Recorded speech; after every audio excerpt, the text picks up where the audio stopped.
আমার প্রিয়জনেরা, আমি আজকে বাস্তু দেবতার একটা মন্ত্র আপনাদেরকে বলবো। আমি একটা লং ভিডিও করেছি, তাতে আমি ডিটেল বলেছি যে বাস্তু পুজো না করলে যে বাড়ি বা ফ্ল্যাট আমরা কিনে আসছি বা জমি কিনছি, তাতে বসবাস করা চলাকালীন বসবাস করার পরে দেখা যায় অনেক রকমের প্রবলেম আমাদের আসে। আমাদের উন্নতি হচ্ছে না, আমাদের অর্থনৈতিক অবস্থা পড়ে যাচ্ছে, রোগ ব্যাধি ছেড়ে যাচ্ছে না, ঘরে অশান্তি গন্ডগোল, মা লক্ষ্মী যেন আর আমাদের ঘরে নেই, এইরকম ধরনের যে সমস্ত প্রবলেমগুলো হয়, আসলে কি ওই জমিতে কিছু মন্দ আছে, কিছু খারাপ আছে। সে অত মন্দ ডিটেলে যাচ্ছি না, আমি বড় ভিডিওটা বলেছি, ওটা আপনারা দেখে দেবেন। তো আমি বলছি যে এই সমস্তগুলো তাড়ানোর জন্য একটা বাস্তু পুজো করার দরকার। সেটা যত সম্ভব, যদি না হয়ে থাকে তাড়াতাড়ি সেটা করে নেবেন। আর যতদিন না হয়, আপনি এটা সারা জীবনও করে যেতে পারেন।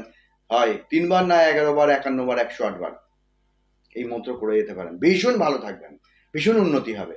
আর এই সমস্ত যে প্রবলেমসগুলো সেগুলো থাকবে না, এবং বাস্তু দোষজনিত প্রবলেমগুলো থাকবে না।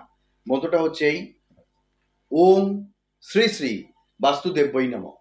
এই মন্ত্রটা রোজ করবেন, তাহলে দেখবেন যে ভীষণভাবে উন্নতি হবে, এবং যে সমস্ত খারাপ সেগুলো সমস্ত কিছু চলে যাবে। আজ এই পর্যন্ত। নমস্কার। সুস্থ থাকুন, ভালো থাকুন আমার ঈশ্বর বাঁচাবেন চ্যানেলের প্রিয়জনেরা, এবং যারা আমার এই চ্যানেল দেখছেন, আমি প্রত্যেকের জন্যেই শুভেচ্ছা পাঠাচ্ছি, শুভ কামনা করছি। সকলে সুস্থ হন, ভালো হন, উন্নতি হোক।